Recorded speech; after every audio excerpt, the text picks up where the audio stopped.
When the New England Patriots first emerged as a Super Bowl winner in this era, it was not at all clear that they were a dynasty on the rise. That was nearly 20 years ago, and the Patriots were actually the underdog against what was then the St. Louis Rams. This Sunday, the Patriots are going for a sixth championship, and the Rams, who have since moved to Los Angeles, would love to even the score. But as Amna Nawaz tells us, the league has still not fully come to terms with the fallout of the Colin Kaepernick story and his protests against police brutality and racial inequality. There's no doubt it was a big year for the NFL. Ratings were up this season.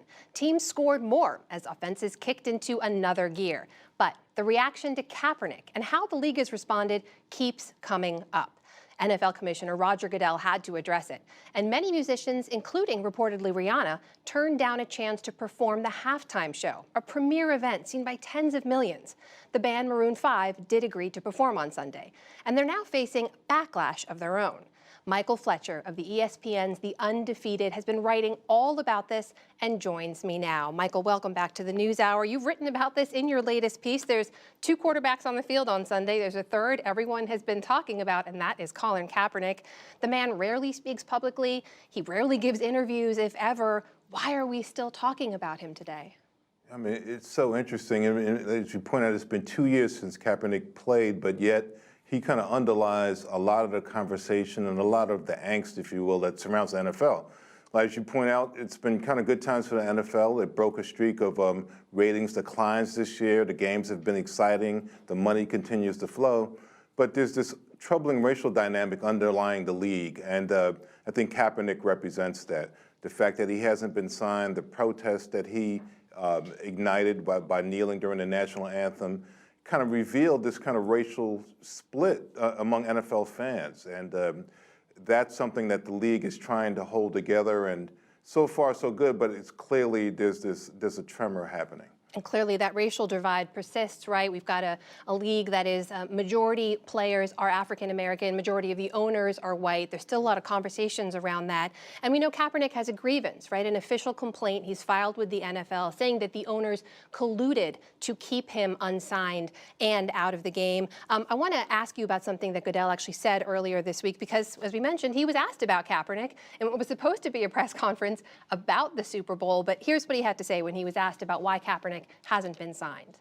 Our clubs are the ones that make decisions on players that they want to have on their roster. They make that individually. They make that in the best interest of their team. And that's something that we as the NFL take pride in. If a team decides that Colin Kaepernick or any other player can help their team win, that's what they'll do. So, Michael, what do you make of that response from Goodell? And do you think we're ever going to see Cap back on an NFL team?